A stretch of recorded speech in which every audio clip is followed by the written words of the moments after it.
Hello everyone, thank you for your patience. I hope you're suitably refreshed. We have another expert panel. There's going to be some chopping and changing because one of our panelists, Zaid Al-Yasseri, needs to set off for Basra straight away. So I'm going to call Dr. Ibrahim up as well. Dr. Ibrahim Bar Al-Aloom is Member of Parliament, and many of you, of course, will know him as a former oil minister and a key champion of the new Iraqi National Oil Company. We're going to be talking about INOC and the 5th licensing round in this panel, hoping to get a good sense of what investors would like to see and what the government wants. So thank you, gentlemen.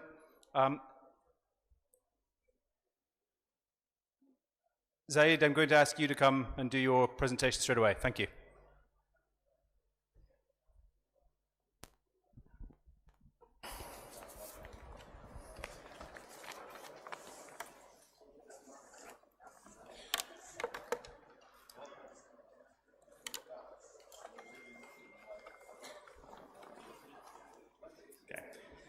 Your Excellencies, distinguished guests, ladies and gentlemen, Assalamu alaikum and good afternoon.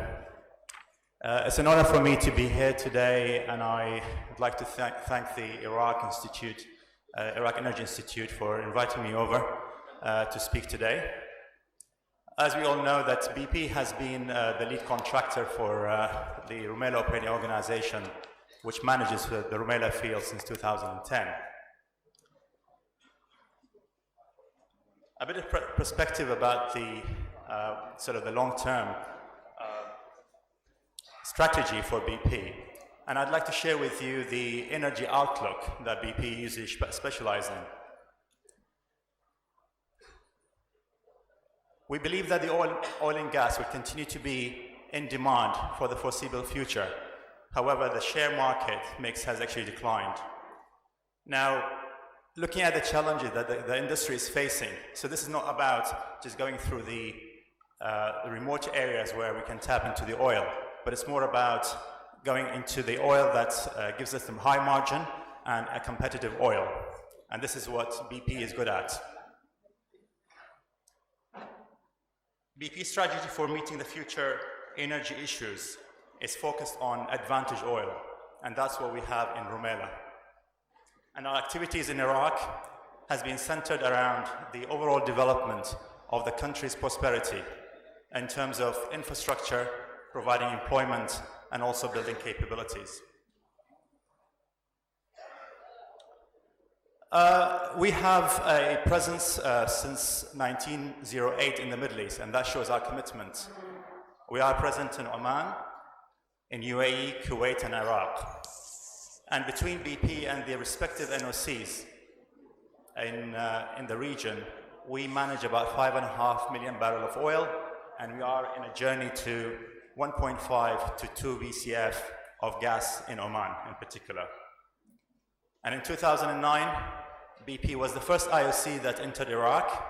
Historically, BP discovered and managed Kirkuk in 1927, followed by Zubair in 1948, and Rumaila in 1953.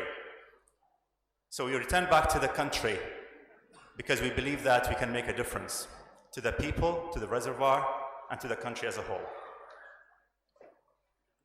The TSC that was agreed in 2009 between BP, PetroChina, the Ministry of Oil, set the framework for working together to increase production. And that was the key mission that we have at the time. But since then, our commitment has evolved.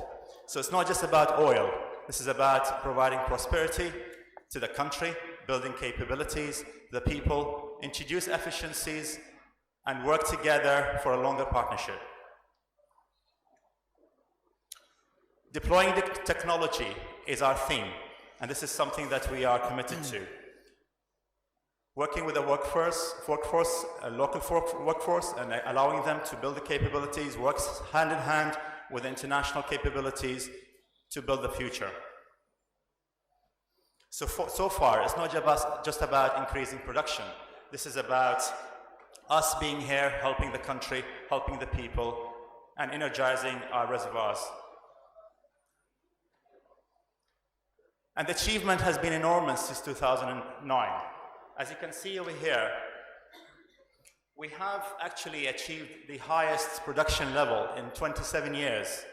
Rumaila currently produces almost 1.5 million barrels, and we started with just under a million barrels. We have 4,000 users of control of work. That actually shows our commitment to safety. We have cleared almost 150 square kilometers of land in terms of UXOs. And let's not forget about our people. We have delivered almost more than 2.5 million hours of training in various sort of disciplines. And we worked together with our local contractors in Basra and the Iraq as a whole. In 2017, we awarded almost 800 million of contracts to local Iraqi companies. And in total, that's about $4 billion since we started in 2010. So these are just some of the achievements for the past 7 to 8 years. And we have many, many other examples. But let me tell you how we got there. The key thing we do, of course, is our people. The 93% of Iraqis that we have in the field is what sets our strategy and the way we work. From the outset, we developed values that guide everything that we do, from managing our fields to deploying technologies in the field, and also sets the values to work together with our local force, maintaining respect and working as one team to ensure that people are safe. The determination has been long ago in Rumaila. This is way before the formation of Rumaila Operating Organization. I think what we did is just to emphasize the fact that people have to have personal ownership and make people feel empowered.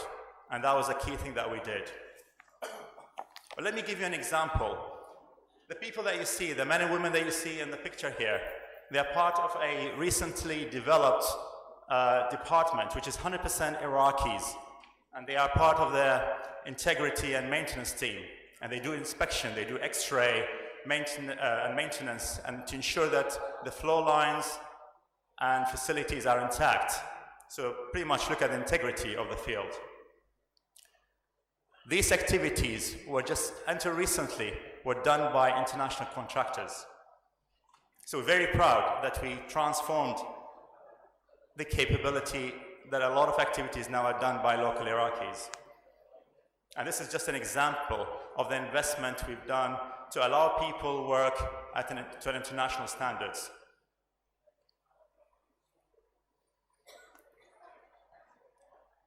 Operationally, the approach over the past 7 years has evolved. In the first few years, it was more about fixing the kit. We talk about 30 to 40 years old equipments. And at the same time, we focused on making people work to the international standards, working on their capabilities. Followed on, we came to the austerity time of 2015, when the oil price dropped and we had crisis in the country. However, RU budget was cut by half, and that was a time when we realized that we have to work differently. We have to introduce efficiency. We have to optimize activities so we can do more for less. The put on production, as you can see in the graph over here, has been improved, and now we can achieve 80% of that in terms of timing. Our new wells drilled have improved by 54%, and our workover rigs and activities has been improved by 40%. So this just helps us to continue exceed our target, but at the same time working in a constrained budget environment.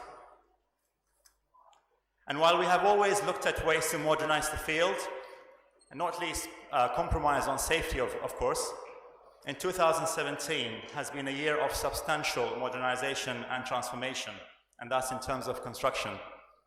the commissioning of what we call the most advanced new production train, DS2 Train 2, which now delivers 80,000 barrels of oil per day. And also the new electricity power plant, which will be used to power the field. And actually the opening ceremony is today, and His Excellency the Minister of Oil will be hosting that ceremony today, this afternoon. And also the new fully operational second processing units of the Karmat Ali water treatment plant.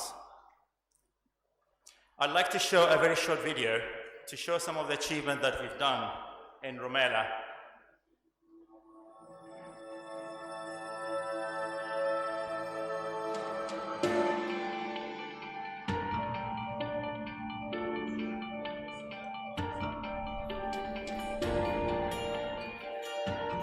New dehydrators and desalters are hugely important to ensure high quality oil continues to be produced from the oil field. We have now commenced large levels of injection of water, and that water will eventually be produced. This energy is very important for the development of the oil field, but we must handle the water that gets produced into the separators. Dehydrators and desalters will allow for higher retention time that will ultimately separate the salt and the water, equating to high quality oil being offered to the international markets.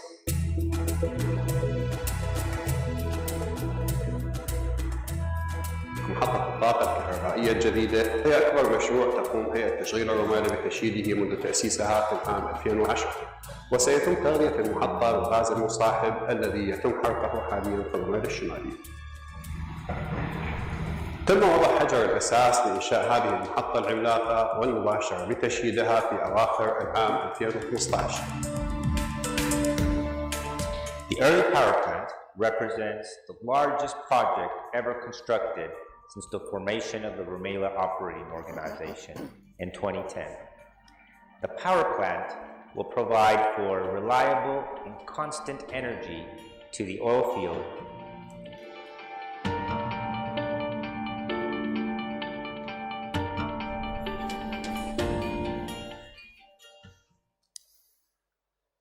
I've talked a lot about what has been done in Rumaila and how Rumaila has evolved over the past 7 years, from fixing kits to modernization.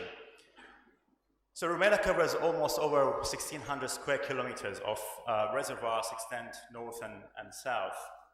And the south has been privileged with the natural aquifer, so we don't need a lot of water to enhance reservoir pressure. However, in the north, where the potential is, this doesn't support. So we have to think about ways to optimize. And what we've done so far is to work on our water injection program. And as an information, the Mishrif reservoir has only been tapped, or 5% of that has been tapped in 2010. So there's clearly a lot of potential to increase production from the Mishrif reservoir in North Rumaila. To do so, obviously, we had to boost our pressure level and enhance the water injection program. So you can see from the graph over here that as we started, the production in North Rumaila has dipped slightly towards the end of 2012. And this is complemented by the decline in the water injection level, as you can see.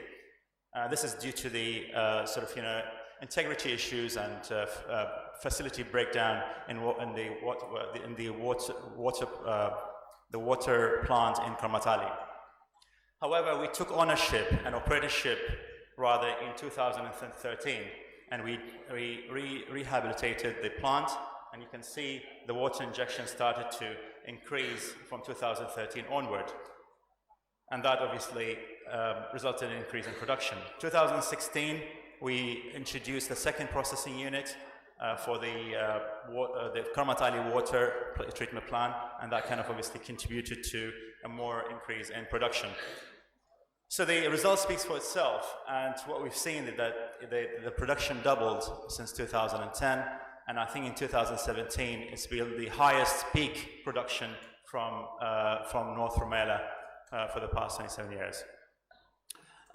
Then obviously we looked at the way to optimize, and not just through a water injection program, but we also introduced the program to bring back all the seized wells that were previously seized, and also we introduced the digital data capturing device to support CPSs and the injector and producer wells.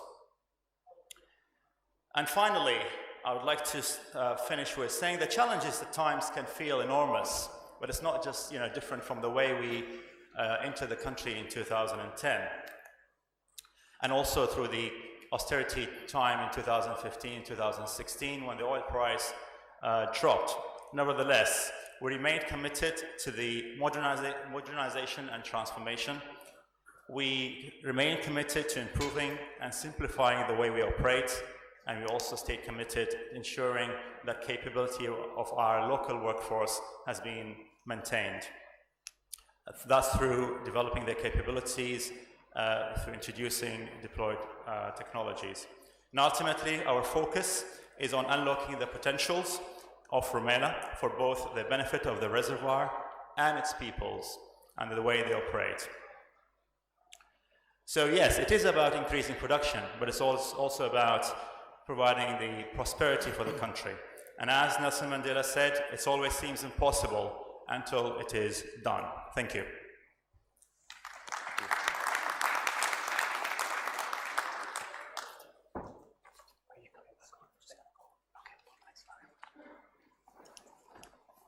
Thank you, Said. For those of you who came late into the session, let me just run through the panel again, then we're going to move on to one more presentation. To my left is Dr. Ibrahim Mohammed Bar Al-Aloom, who's a former oil minister and member of parliament on the Energy Committee. He's a real champion of the formation of, or the reformation of Iraq National Oil Company. We'll be asking him about that shortly. To his left, right for the audience, is Abdullah Al-Qadi. He is the upstream director for Crescent Petroleum, which many of you, especially in the north of Iraq, will know well. It has a presence throughout the region, obviously.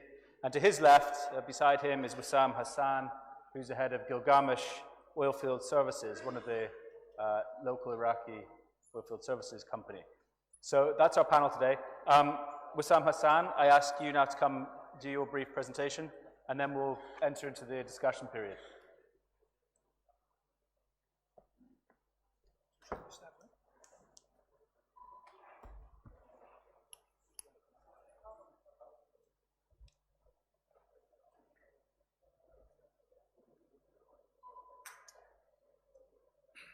Assalamu alaikum. Dear ladies and gentlemen, distinguished guests, thank you very much for the opportunity of being on this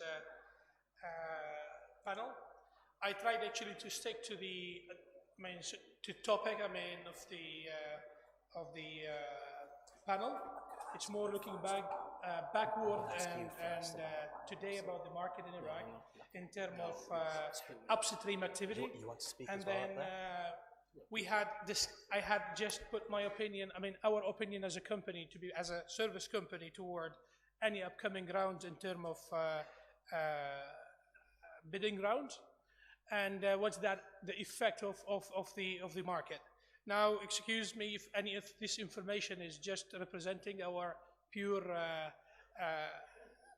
what they call it, look to the market from our own scale, and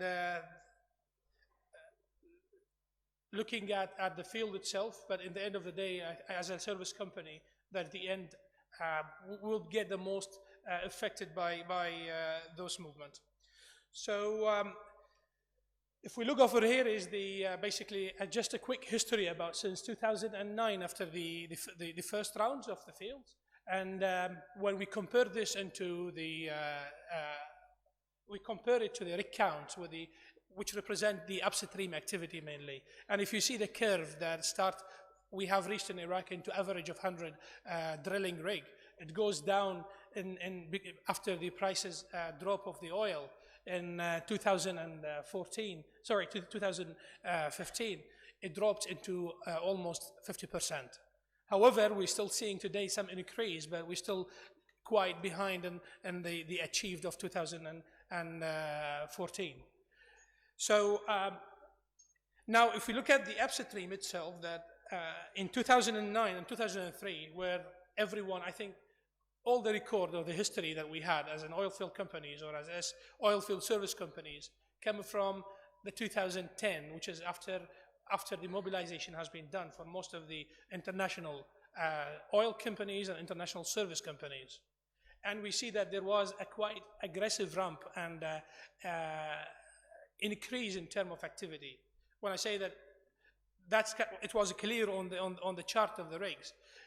When there's any increase in activity, that means an increase in all parts of the industrial and the other industry as well.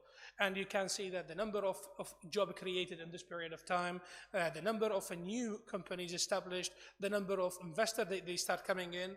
And in 2014, when the record was set in Iraq, and it was not for very long, unfortunately, but at that time, I think it was the peak through our back history. From 15 to 17, while this kind of a drop is not an Iraqi, it's an Iraqi specific issue. I think it's globally. And when we look at the increase again, but there's a main fact that the service prices and the operating cost went down by 40 to 50%. So I think what Zaid was mentioning earlier, that after the crisis, after the drop of the oil price, there was he shows in his figure and his chart as well that all those prices, they had really to take a serious action to drop the running operation, the running cost. So then, however, with this a little impact in terms of an increase of activity in these days that we're seeing, that there is, we're not expecting a kind of a harsh increase or hitting back the same 2014 again. However, that will mainly depending on few facts, whether new fields or new development fields will be added, whether there will be Kirkuk starting over soon, whether there will be more project added to the same zone, the same market, and if there is any changing on the oil price, which I don't see it happening soon.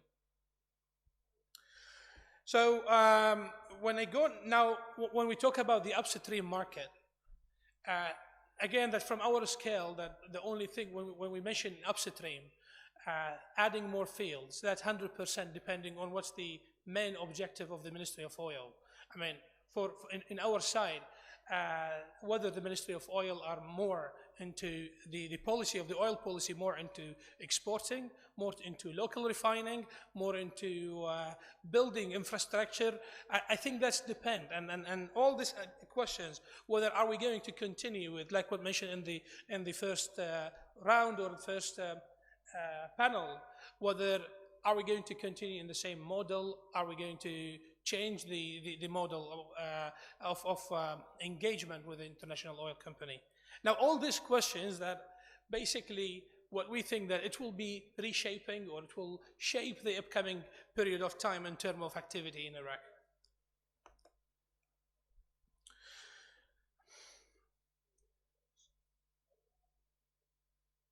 Yeah, so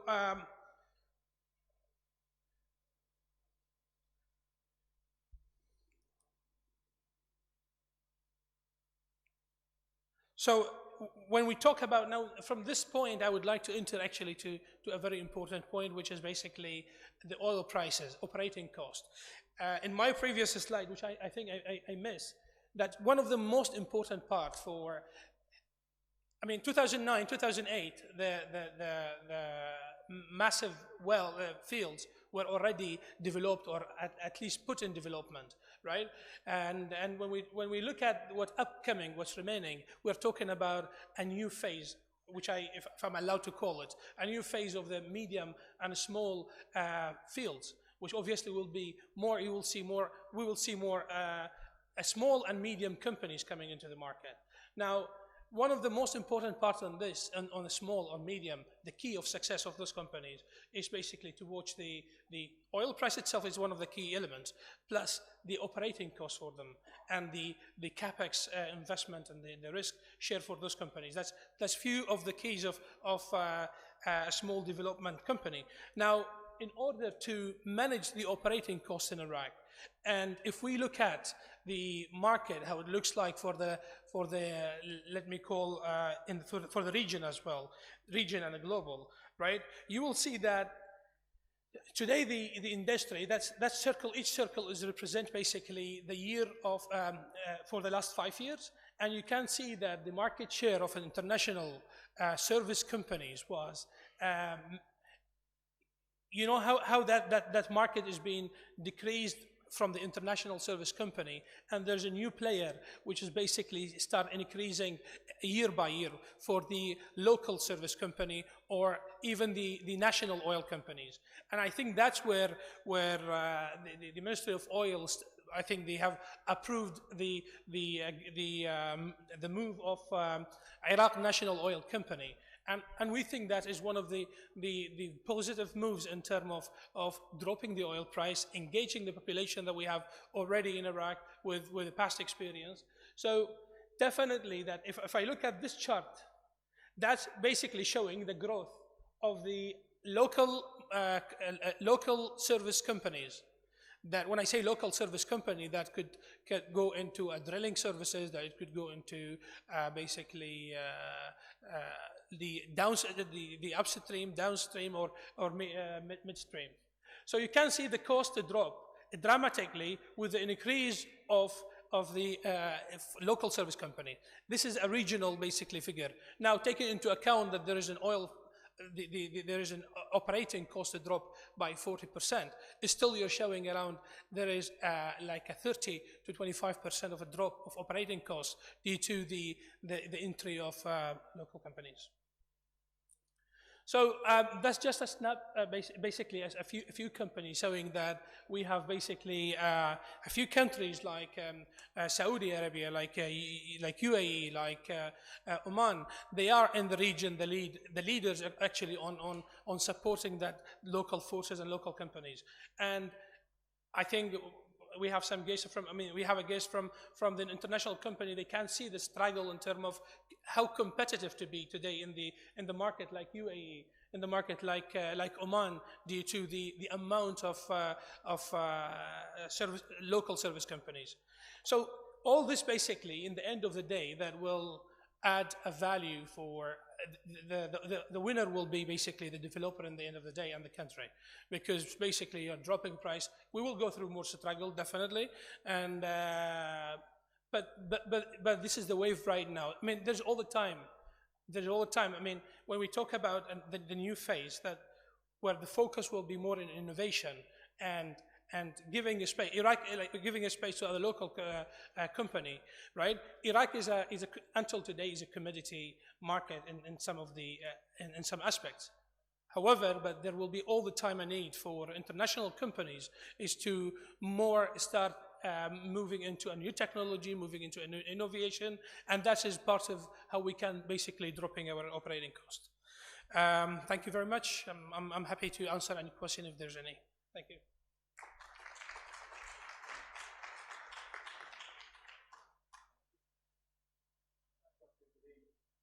My mic. There we go. Dr. Ibrahim, you want to say a few words as well. Thank you.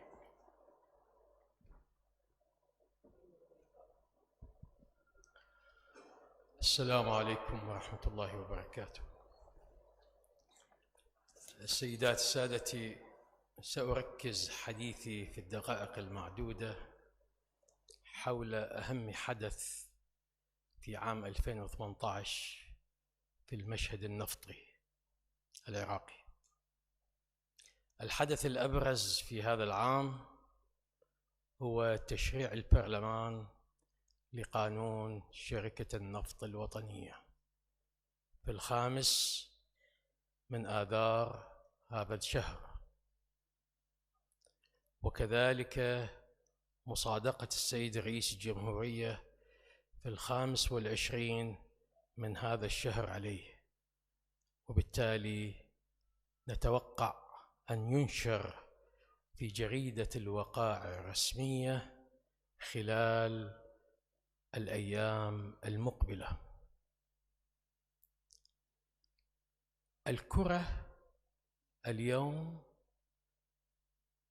بعد نشر هذا التشريع انتقلت إلى ملعب الحكومة والوزارة من أجل تمكين هذه الشركة ووضع الملامح الأساسية لتأسيسها التي أقرها القانون، وهي فترة 6 أشهر، أي منذ نفاذ القانون، منذ نشره ستكون أمام الحكومة والوزارة 6 أشهر لتمكين هذه الشركة من البدء بأعمالها. ويعني ذلك ببساطة يفترض أن يكون في نهاية هذا العام نمتلك تأسيس هذه الشركة الذي طال انتظارها بعد غياب طال أكثر من 4 عقود، منذ عام 87 عندما دمجت السياسة النفطية بالصناعة النفطية، وبالتالي شهدت التلكؤات والتعثرات. اليوم نحاول إعادة الأمور إلى نصابها الصحيح وإلى وضع هذه العربة على السكة الصحيحة من أجل تطوير القطاع الاستخراجي والتسويقي. كثير من التحديات أمام الحكومة والوزارة في الفترة التأسيسية القادمة، ومن أهمها اختيار القيادات الكفؤة والمهنية القادرة على وضع اللمسات الأولى والنظام الداخلي والتعليمات والأنظمة. وهنا لا بد من الإشارة ونحن في محطة التأسيس أن يبادر إلى الاستعانة بمكاتب استشارية متخصصة من أجل أن تكون الأسس الأولية صحيحة للبدء بالعملية. وكما نعلم أن هذا المشروع المهني الكبير لا يمكن له أن يتعافى إلا بإخراجه عن الهيمنة السياسية، وبالتالي مطالب السيد رئيس الوزراء بحماية هذا المشروع من أي تأثير سياسي أو وقوعه في المطب السياسي. هل حاول هذا القانون معالجة بعض المشاكل الأساسية؟ نعم، هناك محاولات جادة. هذه المحاولات لم تكن وليدة الساعة، وإنما كانت طوال 14 عام شارك فيه الكثير من الخبراء والسادة الوزراء السابقين، وقدموا أوراق متعددة تمكنت لجنة الطاقة من الاستعانة بها للخروج بهذا القانون. هل إنه مثالي؟ كلا، لا شك ليس هناك قانون مثالي، فهو هذه قوانين وضعية. ولعل ما وردنا من ملاحظات من خبراء نفطيين وماليين واقتصاديين ملاحظات جديرة بالاهتمام، لذلك سيكون هناك الباب مفتوح لدراسة هذه الملاحظات. وأيضا إذا كان بحاجة إلى تعديل هذا القانون في المستقبل فليس غريب. الكل يتذكر قانون النفط الوطنية في 64 وقانون 67 اللي خضع لتعديلات 4 في سنوات 5 أو 6، فليس غريب ذلك. فمن خلال العمل ستكتشف هناك مشاكل وثغرات يجب معالجتها من خلال التعديل، وهذا ليس بصعب. القضية نحن بحاجة إلى إيجاد الإطار القانوني والإداري، وقد أكمل مجلس النواب هذه المهمة ونأمل أن تستكمل الحكومة المهمة الثانية التي هي أصعب من أجل وضع اللمسات أو اللبنات الأساسية لمثل هذه الشركة المهمة في تطوير القطاع الاستخراجي والتسويقي ليتمكن العراق من التعامل مع المستجدات الطاقة الجديدة، وبالتالي يمكن أن يفسح المجال لتطور هذا القطاع. باسم لجنة النفط والطاقة النيابية نتقدم بالشكر للسادة النواب الذين ساهموا في هذا البرنامج، وأخص بالذكر النائب الدكتور عدنان الجنابي، وكذلك السادة الوزراء السابقين، وأخص بالذكر السيد جبار العيبي الذي اعتبر هذا القانون هو قرار تاريخي ومنعطف في المشهد النفطي. شكرا للأستاذ ثامر الغضبان وإلى كل الخبراء الذين شاركوا في ذلك، والسلام عليكم.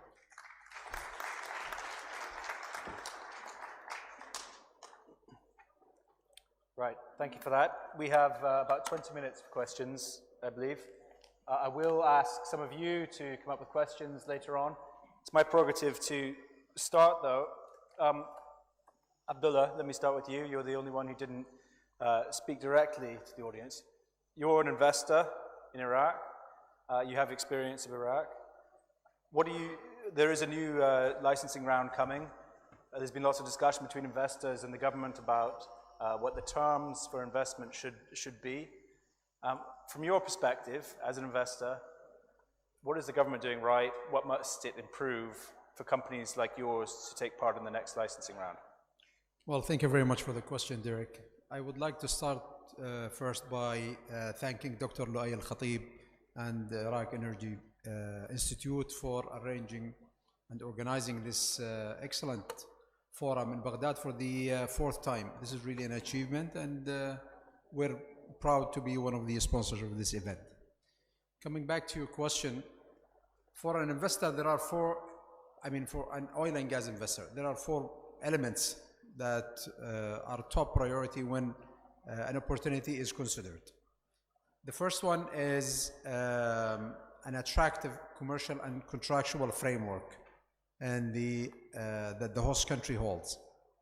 And without that, it will be really difficult for an investor to proceed with any investment decision.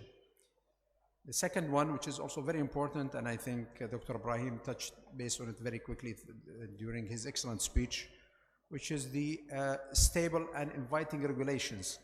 The regulations within the state itself should really be inviting investors to come to the country.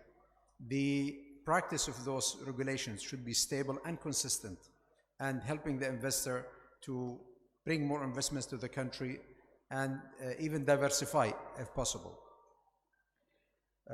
Two other elements, I would say that they're secondary to the first two I mentioned. The availability of support services in that country that are convenient and the investor can utilize. And last but not least, attractive surface and subsurface conditions. Iraq, walillah alhamd, is very rich on the second one, on the subsurface. I think it needs a little bit of more work on the surface to have the entire environment to be suitable for investors to come in and invest more in Iraq. Let me just press you slightly on the first one. You talked about an attractive framework. In the previous panel, the minister was asked whether the framework was going to change and whether it was attractive enough for investors. You said that's a requirement. Does it exist right now? Given where the oil price is, I don't know what your long-term expectation for the oil price is. You know, when you have to compete against, when Iraq needs to compete against the Permian, the Bakken, and so on. Well, see, if we are talking about this upcoming bid round, which is actually, it's not upcoming, it's the ongoing bid round, which is called the Borders, Fields, and Blocks project. And it's not given a name of a bid round, but a project, which is fine. I think to a large extent, the main difference between this particular bid round and the previous ones is the commercial framework. And I think the Ministry of Oil has gone really, good way to create a new commercial model that will attract investors, because I believe that the existing contractual model maybe is not suitable for these days. It might be suitable back in 2009 and 11 at the all high oil prices for major, or actually giant fields like Zubair, Rumaila, West Qarna. But maybe for a smaller fields, for exploration blocks, I think modifying that commercial contract becomes really mandatory, becomes really a must at this point of time, which I'm sure the Ministry of Oil is addressing that very, carefully. And tomorrow there will be a meeting at the Ministry of Oil to introduce it to the investors. So I just hope that what will be introduced will be, will be satisfactory to the investors, and we'll see. But you expect to be taking part in the next round? Yes. Yes. Yeah. Thank you. Thank you very much. Wissam, let me turn to you. One thing really struck me on your presentation was the description of the costs for being 40%. Has that? I mean, that's extraordinary, especially for a company like yours, I imagine. Do you see now, as the oil price starts to recover and there's the prospect of more activity from another licensing round, do you see those costs rising? And what will that do to Iraq's oil sector? Let me just rephrase, because it's very hard to hear from here, by the way. So your question was mainly, do you see any kind of impact or increase on the cost of operating? Are costs rising, or your costs rising? Well, costs you charge? Yeah, for us, we are the cost actually for the operator, because we are like in the service companies, right? So do I think that there will be an increase? Right now, I mean, if you look at 2000 and after the oil price crash, actually, or drop, let me call it. So there was I had never seen this, to drop an operating cost to 50%, or in some contract even below a 50%, right? So that was quite a harsh drop. There might be definitely a slight increase from this because of the fact of the challenges that today we have in Iraq in terms of importing, in terms of all this basically. I would like actually to go to a point you mentioned earlier about the form of the agreement between the Ministry of Iraq and the what they call it, the IOCs. Now, in 2009, everyone went into this agreement, and there was no concern about going into this very harsh agreement, or let me call it a very strict agreement, right? But after they start operating with the experience that they have, they start really seeing it tough because of the other unexpected challenges that we have locally, right? So all this basically, it's been a reason for an increase on the operating cost. And yes, there will be definitely a slight increase, but I don't think we are going back to the first square again for 2014. Well, that will be good news to the IOCs, I'm sure. Dr. Ibrahim, let me try to draw out some of your thinking about INOC, which is a major development. Can you explain what it is that you believe the current situation lacked so much that Iraq needed to re-establish its national oil company, and also specifically address some of the questions around what INOC will be doing that the ministry is doing now, what it will take from the ministry, how the powers will be separated, and so on. Thank you.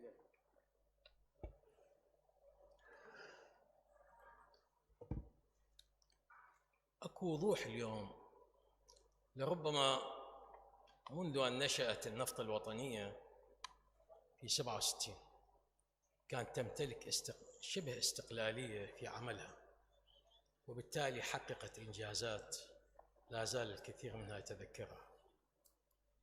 في 1987 جمدت او عطلت هذه الشركه، وبالتالي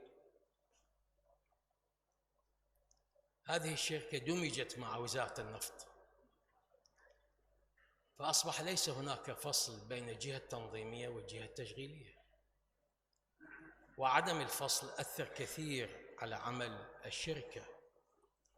وبالتالي تدخلاتها وأهداف سياسية أصبحت ضمن الأهداف التجارية والاقتصادية للشركة، وكان الأداء متعثر طوال ال40 سنة الماضية. أعطيكم مثال لربما يوضح بعض الإشكاليات. في جولات تراخيص، لربما الأستاذ ثامر غضبان يتذكر في ذلك، كان الهدف الفني الذي انطلق من وزارة النفط، الرؤية الفنية، تحديد سقف إنتاجي بحوالي 7.5 مليون، أليس كذلك؟ ولكن بقدرة قادر تحول هذا الهدف الإنتاجي إلى 12 مليون أو أكثر في جولات تراخيص. أعتقد هذا الهدف ليس هدف فني، هذا هدف سياسي. لا يمتلك العراق في تلك الفترة القدرات الفنية والبنى التحتية لإدامة هذا الإنتاج، وأصبح جزء من عوامل التنافس. وبالتالي اكتشفت الوزارة بأن ليست هناك إمكانيات، وعادت التفاوض بعد 1.5 عام مع الشركات في تنزيل طاقات الذروة الإنتاجية. ولعلي أتمكن من القول أن البرلمان استضاف السيد الوزير النفط والوزارة في حينها على نتائج إعادة التفاوض، وكانت إعادة التفاوض ليس في صالح الشعب العراقي. خسرت الوزارة بعض البنود التي كانت في العقود لصالح الشركات، باعتبار هذه الشركة شركات تجارية تحسب العوائد المالية لها. عندما تغيرت ذروات الإنتاج تغير الموديل الاقتصادي، فمن أجل الحفاظ على تلك العوائد تغيرت كثير من البنود. هذا الهدف ليس هدف سياسي، هدف فني، هذا هدف سياسي، تدخل السياسة في الأهداف الفنية للشركة. اليوم نقول هناك فصل بين الوزارة وبين السياسة. الوزارة جهة تنظيمية ترسم السياسات، والشركة شركة تنفيذية تنفذ هذه السياسات. البعض يتصور أن هناك سيكون تغول من قبل الشركة على الوزارة. نحن لا نتوقع ذلك، بالعكس سيكون هناك تعاون بين الوزارة وبين الشركة، وهذا ما ثبت في عشية التصويت على القانون. أصدرت وزارة النفط بيانا ترحب وتدفع بالبرلمانيين المشاركة بفعالية للتصويت على القانون. وبعد التصويت على القانون أصدر السيد وزير النفط بيانا يعتبر هذا القانون خطوة إيجابية ونقلة تاريخية وقرار تاريخي، فبالتالي هناك تعاون. القسم يعتبر يجب أن يكون هناك فصل تام بين الوزارة وبين الشركة، أي بمعنى يعترض على المشرع العراقي لماذا أوجد مقعدا للوزارة في مجلس إدارة، وهذا يعتبر تدخل من الجهة التنظيمية في الجهة التشغيلية. والبعض يعتبر أن اللجنة الحكومية التي تشكل من أجل تحديد التكلفة التشغيلية والاستثمارية للشركة أو للشركة هذا سيشكل بيروقراطية كبيرة وعرقلة كبيرة. والبعض يعتبر أن ارتباط هذه الشركة بمجلس الوزراء ما لم تقنن موارد الارتباط سيعتبر عائق. فمفهوم الاستقلالية كل يتفهمها باجتهاداته. نحن بعد 40 سنة من السيطرة المركزية نحاول العودة إلى المربعات الصحيحة، ولكن بالشكل المتوازن الذي يحافظ على علاقة هذه الشركة بالوزارة ويحافظ على استمرار عملها وانفتاحها وخروجها من بيروقراطية الدولة ومناخات التدخلات السياسية. Thank you. Thank you. Can you tell me then if this company is going to be, I mean, you talked about the separation of from the technical and the political. Will this company, will INOC be in a position like Pemex is in Mexico, say, where it actually has to bid for contracts in Iraq? That's right. من إحدى أهداف آينوك هو أن تصبح قادرة ومنافسة للشركات الأخرى، ولكن يجب أن تكون قادرة على تدريب كوادرها وتطوير بنيتها الإنتاجية، وبالتالي التعاون مع الشركات العالمية في هذا المجال، وبالتالي يجب أن تتنافس على نفس المعايير. هذه الشركة تخضع لمعايير الخسارة والربح، ولا أتصور إذا كانت هناك حرفنة في العمل أو مهنية في العمل فيمكن لها أن تتنافس، ولكن هذا التنافس يجب أن يكون مهني وصحيح. Thank you. Believe it or not, we're almost near the end, so I'd like to open up to the floor anybody who has questions, especially any IOCs who'd like to make comments or questions about the investment terms in the upstream. Anybody who wants to ask about INOC, this is a great opportunity to do so. Please, don't be shy. Any questions? If not, it's up to me. Yes, sir. About 5 rows back, please. You may have to shout unless there's a microphone we can get to you. Do we have a microphone on the floor? Nope. You're going to have to shout, please. Oh, here comes one. Thank you. No?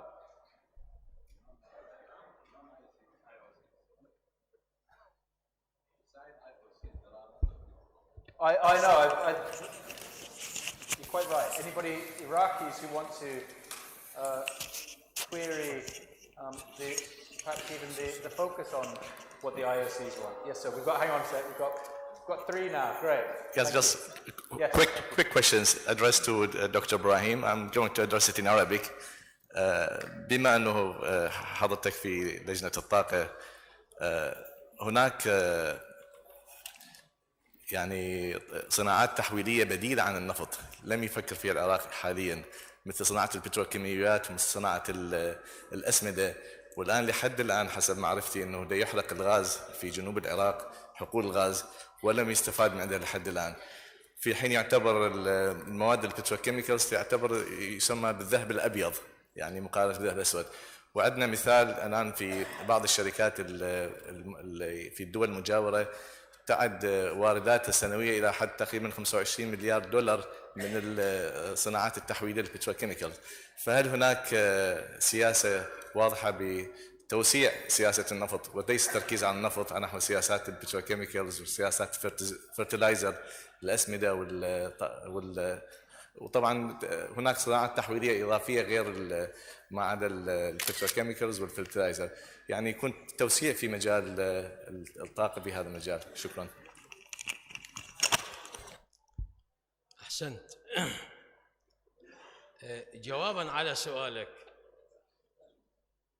نتوقع في هذه المرحلة يجب أن تركز آينوك على القطاع الاستخراجي والتسويقي، ولكن عندما تقرأ أهدافها تستشعر فإن هناك إمكانية من إحدى أهدافها والاستثمار في الصناعة التحويلية النفطية والغازية، وكذلك هناك مجال لتوسيعها في المستقبل باعتبار هناك بند آخر في إحدى المواد لإلحاق الشركات الأخرى. نحن نعتقد أن الفترة الحالية هي فترة حرجة، وبالتالي التركيز على القطاع الاستخراجي هو الأهم، ولكن لدينا أفكار. يعني هنا لجنة نفط والطاقة النيابية خاطبت الوزارة بضرورة تشريع قانون الغاز، شركة الغاز الوطنية، وفي قناعتنا شركة الغاز الوطنية ممكن أن تأخذ هذا الدور أو أدوار ثانية في معالجة الغاز والبتروكيماويات مثلا. وكذلك لدينا أفكار أخرى في هذا المجال. أقول هناك إمكانية توسيع في النفط الوطنية، وقسم من يرد ملاحظاته أنه كانت النفط الوطنية تشغل كل صناعة في السابق، كل صناعة النفط من التحري والتنقيب حتى التصدير. فلماذا اقتصر اليوم الدور على الجانب الاستخراجي؟ نقول لا نريد أن نثقل، وهناك آراء معارضة في الوزارة كانت ترى بضرورة أن تشمل النفط الوطنية مظلة لكل الصناعة النفطية الاستخراجية والتحويلية، ولكن كانت هناك رؤية من المشرع العراقي هذا سيكون مثقل للنفط الوطنية، وبالتالي سوف لا تتمكن من تحقيق أهدافها في مراحل الأولية. لذلك يجب أن نركز فقط على القطاع الاستخراجي والتسويقي، ولكن لا مانع من ذلك من توسيعها وإيجاد تشريع ثاني لشركة الغاز الوطنية، ويمكن أن يشمل هذه المعالجات الأخرى. Thank you. Second row, please. We need another microphone down near the front, if possible. There's going to be 2 questions near the front, and then 3 on this side. One more. Please keep the questions or comments very short, so we can fit all of them in for lunch. Thank you. Hello. I'd just like to ask a question about what the role of the INOC will be in relation to existing contracts and future contracts. So in the future, will it be a requirement for IOCs or any oil companies to partner with INOC? That's one part of the question. And then for existing contractual relationships between IOCs and the ministry now, or that are being administered by the ministry, will they still be administered by the ministry, or will the INOC play a part in administering those? Thank you. Good question.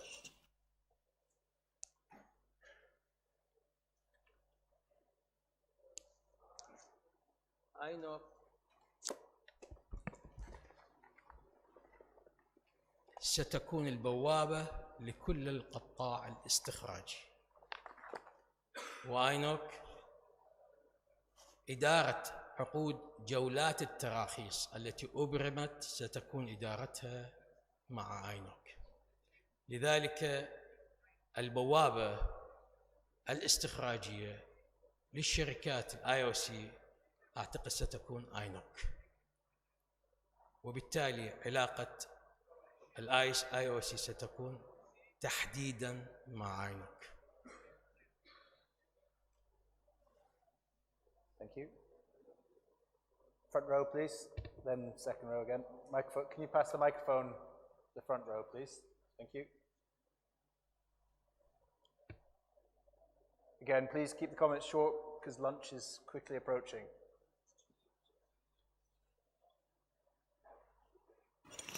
Okay. Well, thank you very much. I cannot be short because to start with, Dr. Ibrahim talked in Arabic, so I will talk in Arabic and there is translation. لابد في بداية كلامي من الإشادة بالقطاع الخاص العراقي، وهو يدخل في الصناعة النفطية العراقية، وقد رأينا من المتحدث السيد وسام كيف نما دور أو حصة القطاع الخاص العراقي في شركات الخدمات النفطية العراقية، وأنا من المؤمنين بالحقيقة. وإذا رجعنا إلى الاستراتيجية الوطنية للطاقة أكدنا على أهمية تفعيل المحتوى الوطني وفسح المجال إلى القطاع الخاص العراقي، وكذلك عملنا في هيئة المستشارين. فهذه نقطة. النقطة الثانية موضوع تأسيس شركة النفط الوطنية العراقية أو إعادة تأسيسها. كما تفضل الدكتور إبراهيم أنه كانت هدف، وأزيد بالحقيقة كانت هدفا منذ التسعينات في دراساتنا الأولى، وأنا كنت رجل فاعل في تلك اللجنة التي أسست. كنا على أسس فنية ليس لها دخل بالنظام السابق من الناحية السياسية. كنا نتصور أنه لا بد من الفصل وعودة تأسيس الشركات المتخصصة، واحدة للنفط الاستخراج النفط الوطنية العراقية، وأخرى للتصفية، وأخرى للغاز. فهذا يعني النهج لدى الفنيين النفطيين العراقيين كان موجودا حتى قبل سقوط النظام. بعد سقوط النظام والأستاذ عدنان الجنابي جالس زميلي كنا سوية في الحكومة المؤقتة تم إعداد مشروع قانون وأقر يعني أو أعاد النظر به مجلس شورى الدولة وكان على وشك أن يشرع وللأسف لم يشرع لقصر عمر الحكومة. في 2007 شكلت لجنة من قبل مجلس الوزراء أنا كنت أحد أعضائها وتم إعداد مشروع قانون وأيضا قرأه شورى الدولة وعدل به وللأسف يتذكر دكتور إبراهيم والآخرين هو وقانون النفط والغاز ومشاريع أخرى موارد المالية وقانون وزارة النفط لم ترى النور.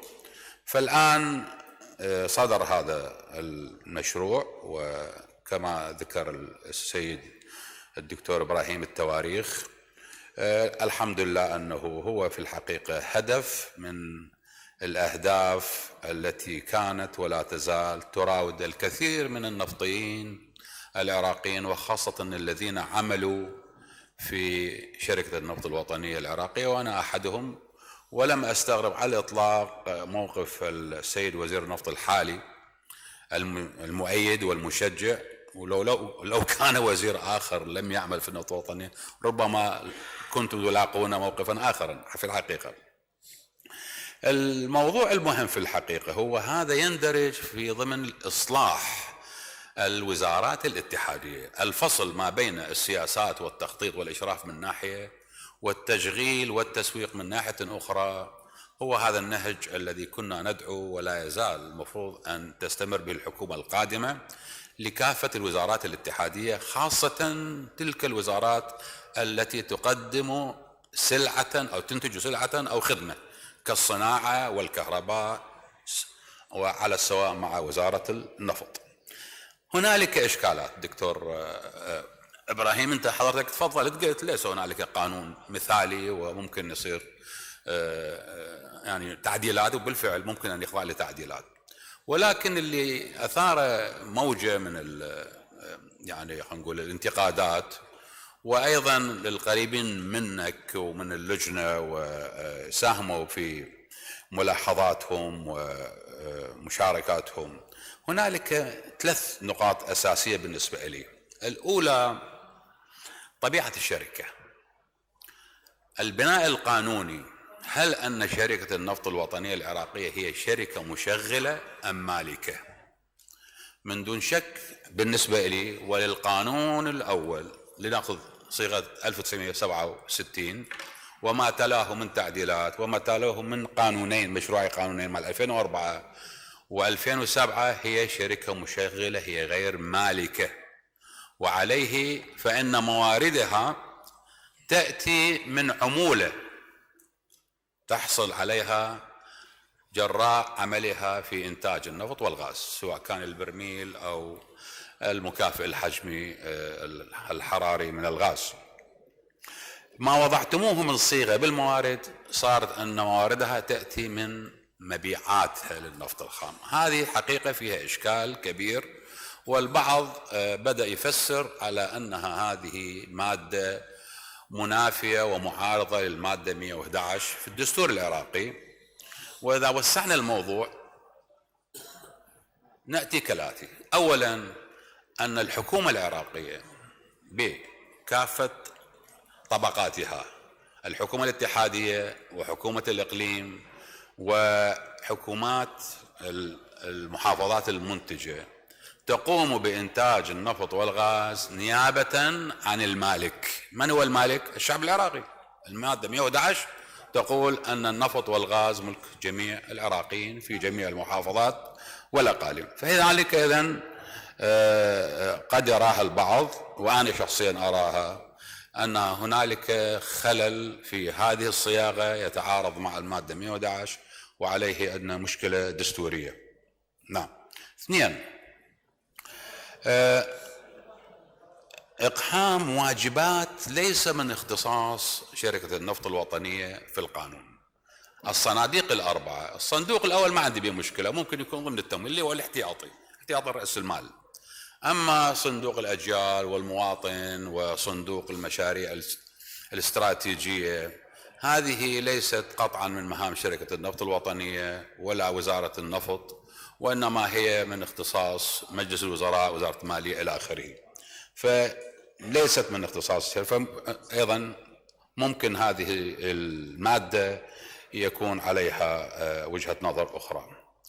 النقطة الثالثة والمهمة، المادة الخاصة اللي وضعتوها كتحوط، أن تضمنون أن الأقاليم والمحافظات المنتجة لا تمتنع عن تسليم الموارد، وفي حالة عدم تسليمها للموارد سوف تعاقب بحجب حصة المواطنين عليها إلى آخره، بحيث تصير نقمة شعبية على تلك المحافظة أو ذلك الإقليم، ومن ثم تكون رادع.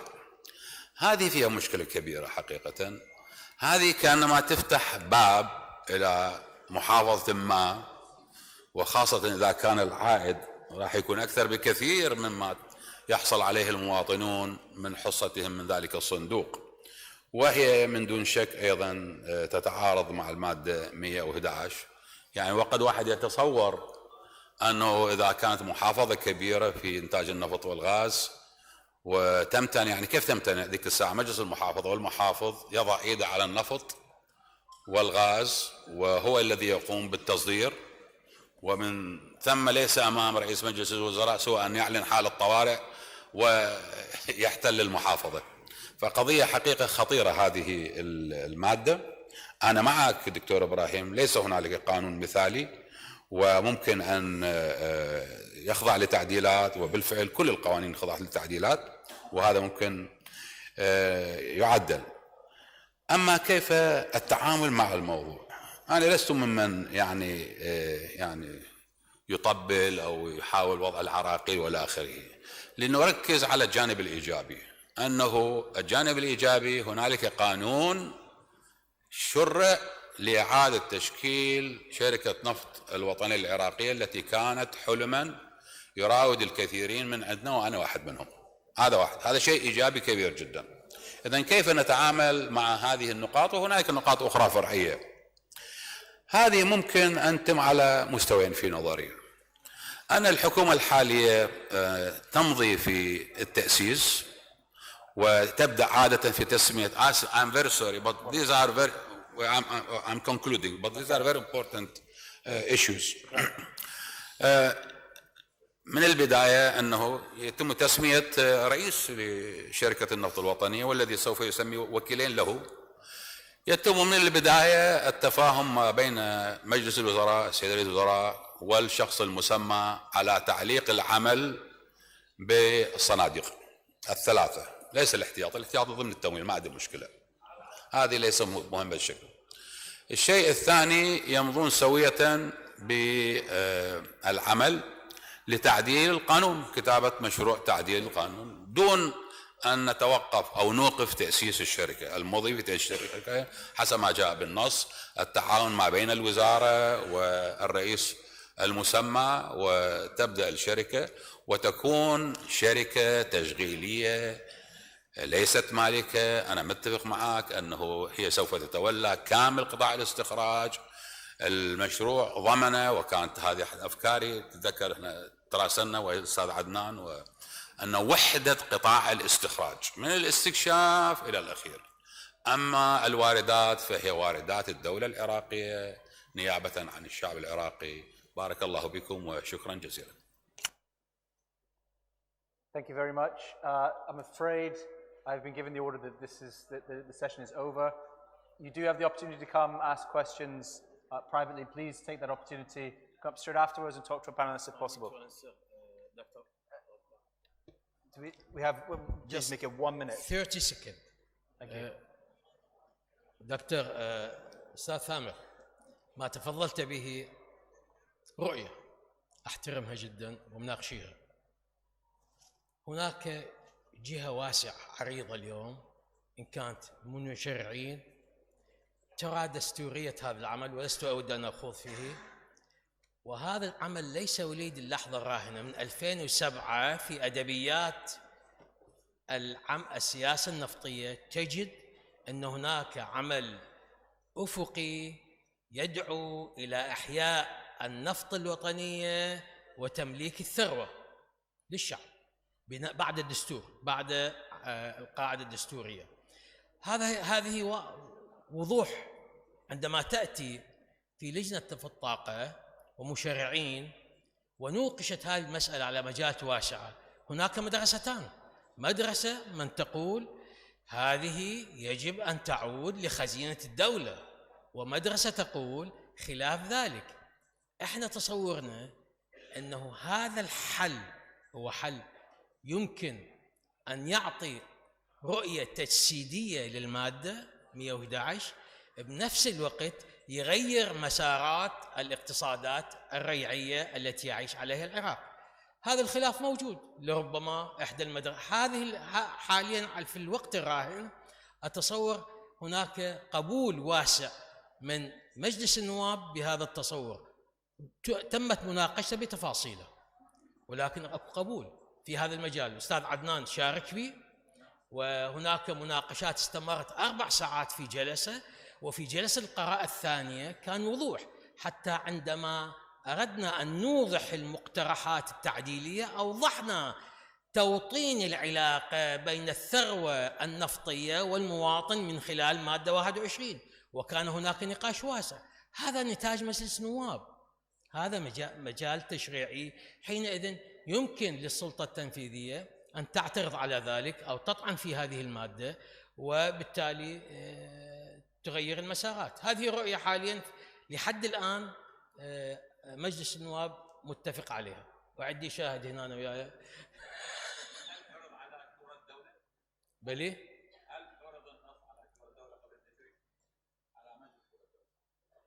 احنا بنعرض، هاي مو مسؤوليتنا. لا استاذ ثامر، انت رجل. الحكومة عادة لما تنتهي او يقدم لها قانون هي وظيفتها تعرض على مجلس شورى الدولة، اما مجلس النواب عادة لا يطرح تصوراته على مجلس شورى الدولة، هذه جهة ثانية.